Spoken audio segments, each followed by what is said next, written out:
Hello, hello. Good afternoon. Gumawa po ako ng puto kasi may OT po mamaya yung asawa ko.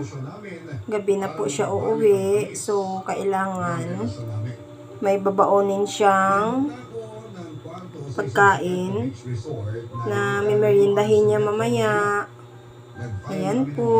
Hello, hello. Ayan. Homemade puto po.